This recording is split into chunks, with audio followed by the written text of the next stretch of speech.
No false gods. You're only supposed to worship one God. So here's a sin to avoid. As always, I encourage you to read ahead and try to find your own space. But we see what the Israelites do. We've seen these great blessings from this wicked prophet in the previous chapters. The prophet of the Balaam, the prophet, is wanting to curse them, but he's blessing them because God has blessed the people of Israel.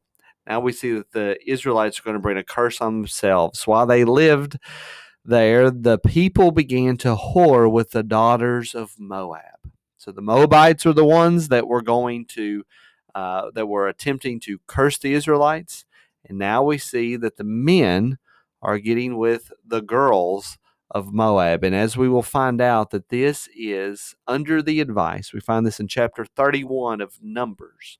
This is under the advice of Balaam the prophet. He could not curse the people of Israel, so he says, let's get them to curse themselves by sending the ladies and to go into the camp and to not only date them and be with them in ways that God says is wrong, but to also yoke them to Baal of Peor, to yoke them to a false god. So these girls came down and they invited the people to the sacrifices of their gods.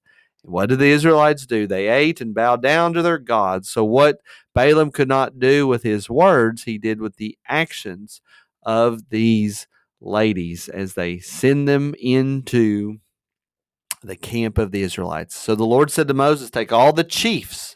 So notice seems to be something that's happening in the aristocracy. It's happening in the upper leadership of Israel. They're following after the god of Baal. And he's saying, here's the punishment. They need to be hung in the sun before the Lord, that the fierce anger of the Lord may turn away from Israel.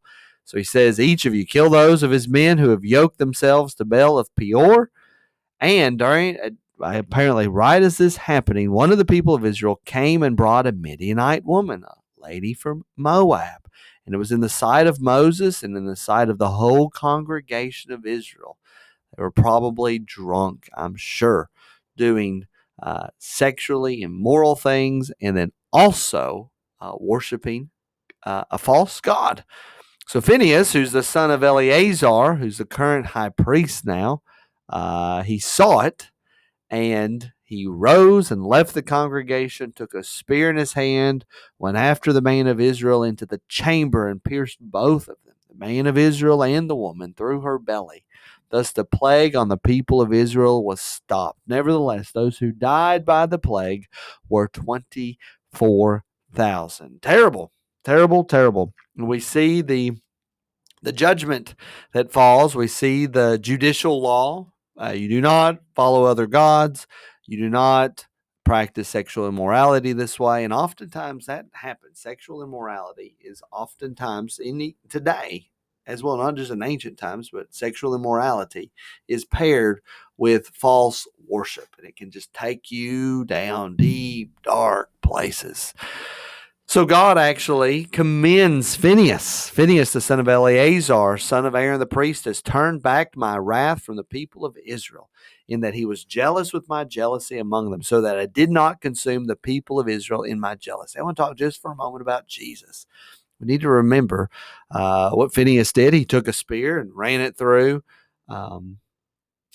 these two, the Israelite and the Moabite woman. Took a wooden spear, I'm sure, whatever it was. But we know that in that way it turned God's wrath away from Israel. Did not consume all of Israel because of what Phinehas did. So let's think about what Jesus did for us. Rather than taking a spear and running it through the ones that did wrong, you and me, we should be punished for our sins against God. We should go to hell forever. But instead, they took nails and rammed them through Jesus. They actually took a spear after Jesus had died to make sure that he really was dead. And they took a spear and they pierced his side. Jesus was run through with thorns, with a spear, with nails, so that God's wrath could be turned away. What a wonderful thing. Isn't that good? You might have not done something what we see that Cosby and Zimri. Those were the two individuals. Zimri was the son of Zalud, chief of a father's house. That was the Israelite Zimri, man in leadership, destined to probably lead the tribe of the Simeonites. And Cosby was the girl. She was a daughter of one of the tribal heads in Midian. So you might have not done something Zimri has done, but you've sinned against God and you deserve hell. All have sinned and fall short of the glory of God. I do, and everyone else. Isn't that good? Jesus took the punishment for us. And then verse 16, the Lord spoke to Moses, saying, harass the Midianites and strike them down. Okay, we are going to attack them, for they have harassed you with their wiles. We're told in the New Testament that we have an enemy that has some wiles. We're told us to beware of the wiles, the trickery, the traps of Satan himself. So he says they have harassed you with their wiles, with which they beguiled you in the matter of Peor. Remember, that's where Balaam's from. We'll find out that it's clear that it's Balaam who gave this advice in Numbers chapter 31. And in the matter of Cosby, the daughter of the chief of Midian, their sister, who was killed on the day of the plague on account of Peor. Let us not worship other gods. Let us follow God faithfully.